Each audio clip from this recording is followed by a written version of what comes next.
Oke, so selamat sore guys. Selamat sore. Eh, Sebenarnya saya bukan YouTuber ya.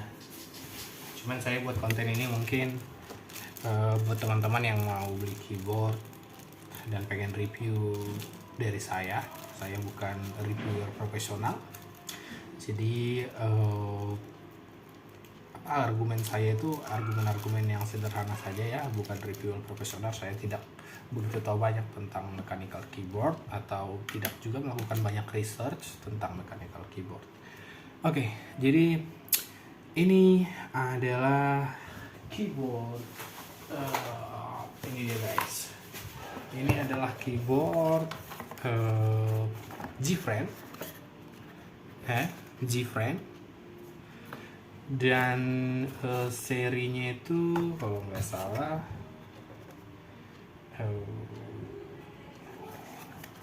seri Z68 seperti itu kali ya. Nanti saya coba bikin di deskripsi kalau kemudian saya upload video ini. Ya, ZA68 Pro. ZA68 Pro guys. Ya, ini bisa dilihat di sini ZA68 Pro. Kemudian apa sih yang kita dapat dari kotaknya? Setelah kita buka, kita temukan ini ya, surat mechanical keyboard manual ya. Ini manual paper lah ya, bukan manual. Kemudian dalam plastik ini kita dapat dua switchnya warna kuning, switchnya warna kuning, dan sepertinya dia linear ya, bukan tactile sepertinya ya. Saya juga belum pastiin, tapi apa yang saya rasakan ini linear. Oke.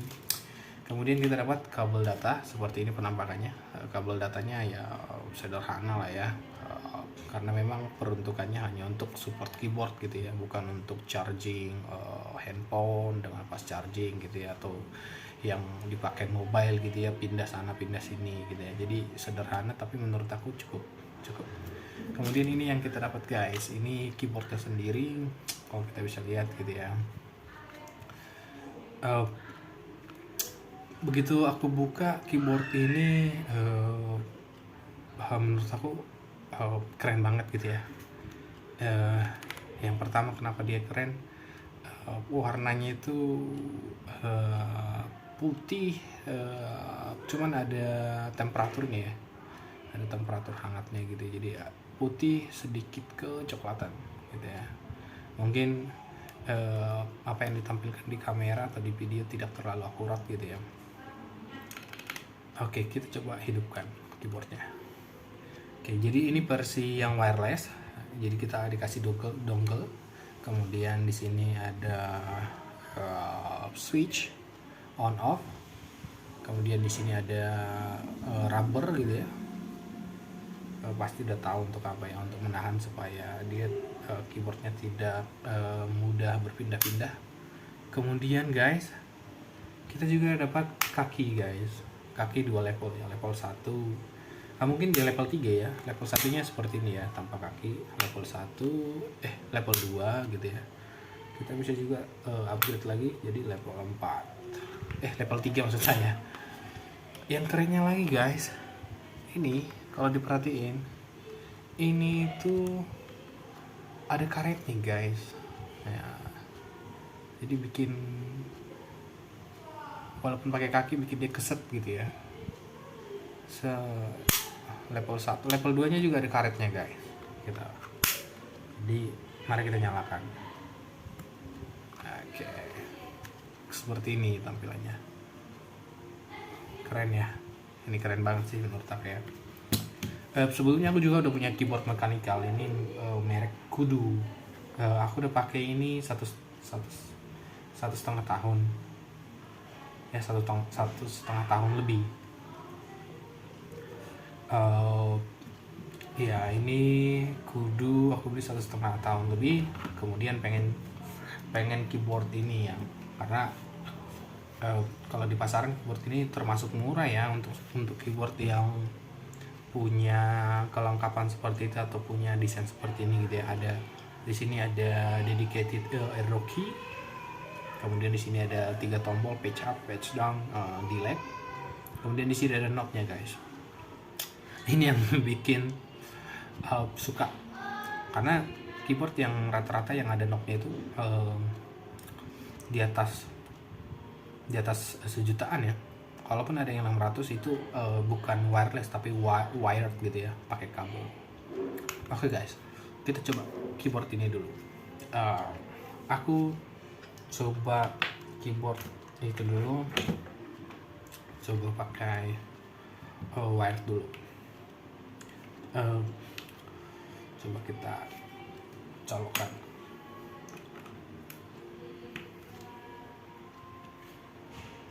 Oke, dia langsung terdeteksi guys.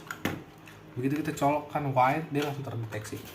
Tadi sebelum saya colokin indikator ya backlightnya ya, Bluetooth 3 sama wire itu kelap-kelip gitu ya. Tapi setelah saya colokin kelap-kelipnya langsung ini langsung berhenti.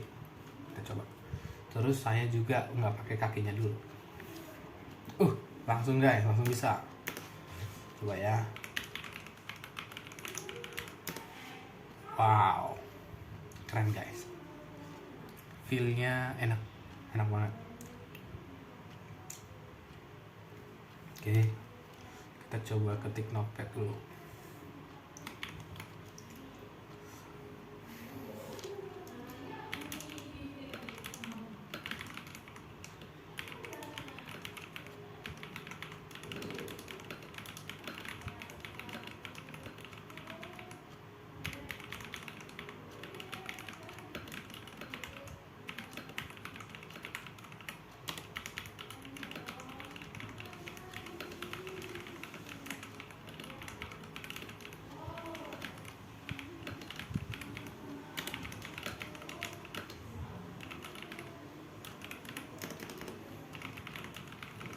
Keren, asik.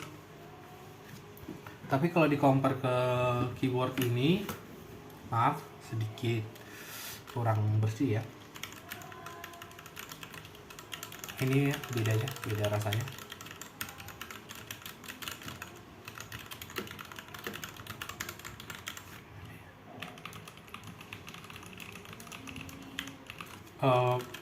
Lebih nyaring ini suaranya. Jadi kudu ini dulu pakai Qtemo ya, switchnya Qtemo, terus kemudian switchnya aku ganti jadi pakai Gateron Brown. Jadi ini taktil guys. Kalau diminta ngebandingin mana lebih enak,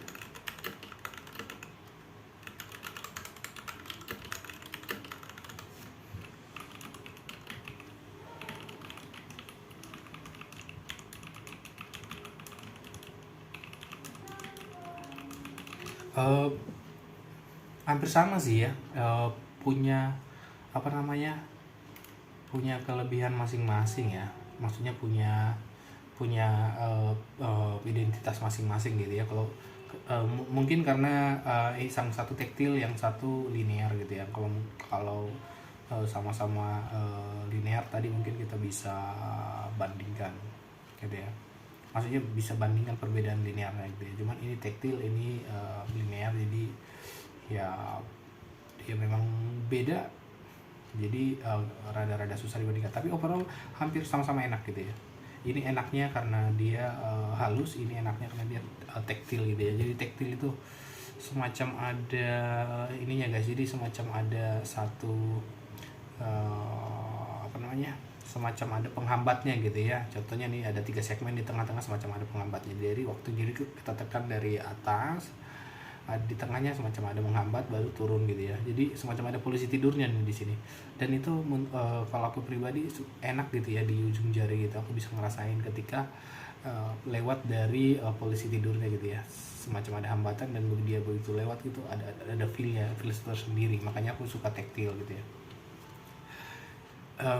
Gitu aja review singkatnya. Oh iya, mungkin udah pada banyak lihat ya di YouTube juga ya review ini gitu ya. Tapi apa yang beda di ZA68 Pro ini, keycapsnya guys. Jadi kalau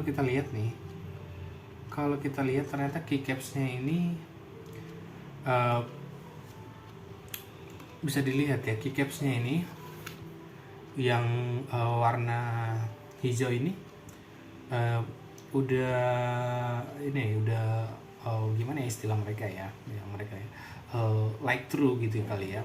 Jadi kita eh, lampu di belakang itu bisa kita lihat dari tombol-tombol ini ya, karena kita bisa lihat di sini untuk karakternya ini ya, karakter angka dan tanda bacanya ini transparan gitu ya, jadi lampu di belakangnya nggak kelihatan.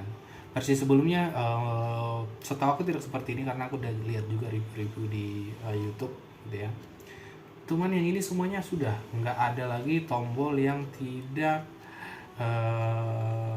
light through gitu ya, yang tidak bisa ditembus cahaya dari belakang gitu ya. Nah, itu nih kerennya nih, makanya beruntung banget nih dapat keyboard ini. Menurut aku kalau mau beli sekarang nih pas dibeli nih, karena keycapsnya sudah seperti ini. Jadi walaupun dia warna hijau, tetap aja kita bisa lihat cahaya dari belakang gitu ya, bukan warna putih saja gitu ya. Gitu, itu bedanya tuh. Yang lain yang detail mungkin bisa dicari di YouTube. Banyak profesional di sana. Saya mah sederhana saja. Dan ya kita bisa bikin berapa mode ya di sini. Ada wireless mode 2,4 GHz gitu ya, kemudian ada wireless Bluetooth, kemudian ada wired, jadi 3 ya. Untuk Bluetoothnya kita bisa terpasang ke 3 device, Bluetooth 1, Bluetooth 2, Bluetooth 3 gitu. Dan knobnya kalau di sini kita bisa lihat ya knobnya ya, ketika diputar tuh ini lightnya ya, kita bisa putar tuh, hidup guys, makin terang. Kita bisa kecilin. Coba kita ganti kegunaan knobnya untuk adjust volume, apakah berfungsi atau tidak. Oke. Oh ya, berfungsi guys. Bisa dilihat ya, di ini barnya naik turun ya. Keren sih. Jadi knobnya ini enak guys, dia nggak berhenti dalam satu jadi kita bisa putar semau kita gitu ya. Jadi nggak ada batasan dia maksimal kita putarnya gitu ya. Untuk knob yang dulu itu ada batas maksimalnya gitu ya. Jadi kalau kita nggak hati-hati gitu ya, knobnya bisa rusak, karena kadang kita pikir dia belum maksimal, ternyata udah maksimal dan kita paksakan dan bisa patah. Kalau ini enggak guys ya, ini maksimal. Jadi kalau volumenya udah 100, kita terus tekan di 100. Tapi walaupun kita tekan, kita balikin dikit aja langsung volumenya berkurang. Jadi keren. Gua suka banget sih. Gitu. Gua suka banget. Ini keyboard paling, menurut aku ya, keyboard paling bagus untuk harga segitu. Jadi kan apakah ini mahal? Ini bisa dibilang sangat-sangat worth it gitu ya. Mahal kan tergantung kemampuan finansial orang gitu ya. Cuma untuk harga segitu overall ini murah gitu. Oke. Itu aja review sederhana dari aku. Thank you guys. Bye bye.